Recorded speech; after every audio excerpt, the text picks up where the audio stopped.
11ই April 2024। আজকে ঈদ উল ফিতরের দিন। দিনটা ছিল বৃহস্পতিবার। ভোরবেলা আমরা ঘুম রেলওয়ে স্টেশন, যেটা সমুদ্রপৃষ্ঠ থেকে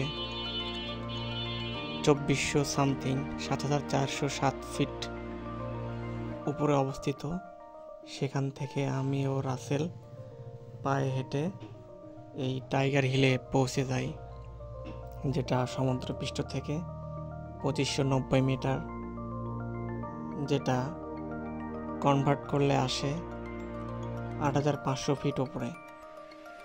এই সূর্যোদয় দেখার জন্য আমরা চলে আসছিলাম। ঈদ উল ফিতরের দিন পাহাড়ের একদম চূড়া থেকে সূর্যোদয় দেখাটা একটা অন্য ধরনের ফিলিংস ছিল আমাদের মনে। আমরা ছাড়াও এই দিন প্রায় হাজার হাজার লোক এসেছিল এই সূর্যোদয় উপভোগ করার জন্য। তো এখানে আমাদের সাথে বাংলাদেশের এক ভাইয়েরও পরিচিত হয়েছিল, যিনি জয়পুরহাটে থাকতেন। কিছুক্ষণ গল্প হলো তাদের সাথে। সেই ফাঁকে ফাঁকে আমরা সূর্যোদয়টা উপভোগ করলাম। মূলত এখানে মানুষজন আসে সূর্যোদয় দেখার জন্য, এবং সাথে কাঞ্চনজঙ্ঘার ভিউটাও পাওয়া যায় এখান থেকে।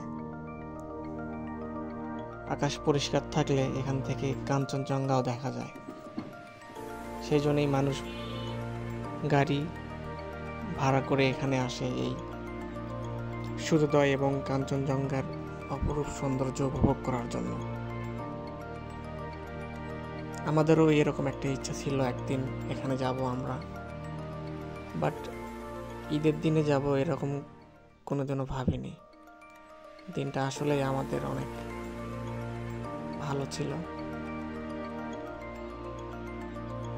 কিন্তু অনেক ঠান্ডা ছিল এখানে। প্রায় 5 থেকে 6 ডিগ্রি সেলসিয়াস তাপমাত্রা ছিল সেদিন, যা আমাদের কাছে একদম হাড় কাঁপানো শীতের মতো লাগতেছিল। তো সবাইকে ধন্যবাদ।